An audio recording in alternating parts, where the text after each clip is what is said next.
Hey, what's going on guys, Jake here, and as you can probably already tell from the title of this video, I'm going to be bringing you my iPhone 6 first impressions. So anyway, I chose to opt out of the pre-order and go and stand in line, and that's what I did yesterday, and I picked up this white 64GB iPhone 6. Now first off is the box. A lot of people have been talking about this, and yeah, this is it, very plain. When you open up the box, this is what you get, just like every other single unboxing. You get your literature, you get your wall charger, and then you get the lightning cable and the earpods. Now back a few months ago, I wasn't too sure if I liked the iPhone 6 design. Of course, we get to see the dummy units and the mock-ups of it, and I wasn't even sure if that was actually going to be its final design, and it actually happened to be that it's almost identical.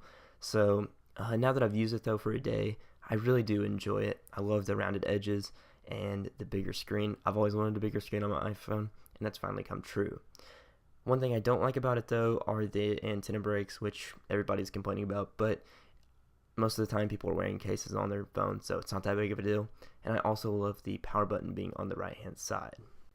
Next up is the screen. This is a 4.7 inch 750p screen, and it is absolutely great. Now I know what you're thinking, 750p, what? That probably isn't the best. No, it's not. It's not 1080p like the Plus. I wish it were, but the screen is still good. One other thing I love about it is that it can go from so dark to so light.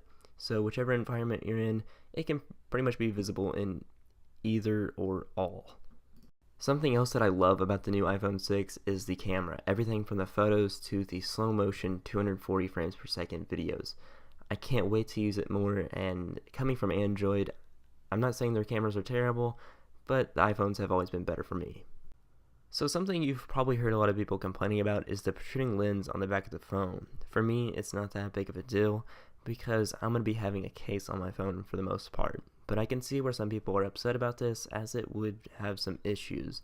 But yeah, for me, not that big of a deal. So for those of you wondering about gaming, I really don't game too much on my iPhone. I hardly have any games at all, even on it. But if you want to play any type of game on this phone, it's definitely going to handle it, obviously, with the latest hardware and everything. So there's definitely no worries there. Most of the time when I'm using my iPhone, I'm usually just browsing through social media and reading some blogs and stuff. So like Flipboard, Reddit, Twitter, Instagram, Verge, all that stuff. Technology wise, and that is a lot of reading, so having this bigger display really does make that a lot better experience.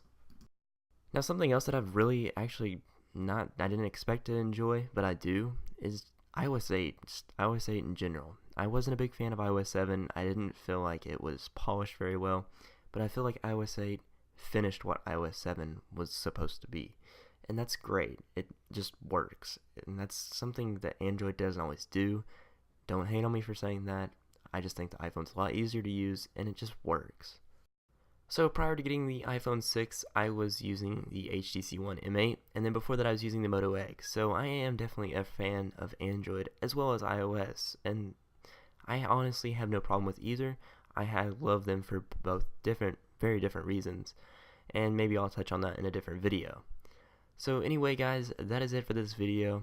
I hope you enjoyed it. If you did, be sure to leave a big thumbs up, and also go ahead and ask some questions if you have any, and I'll be sure to try and answer them down below.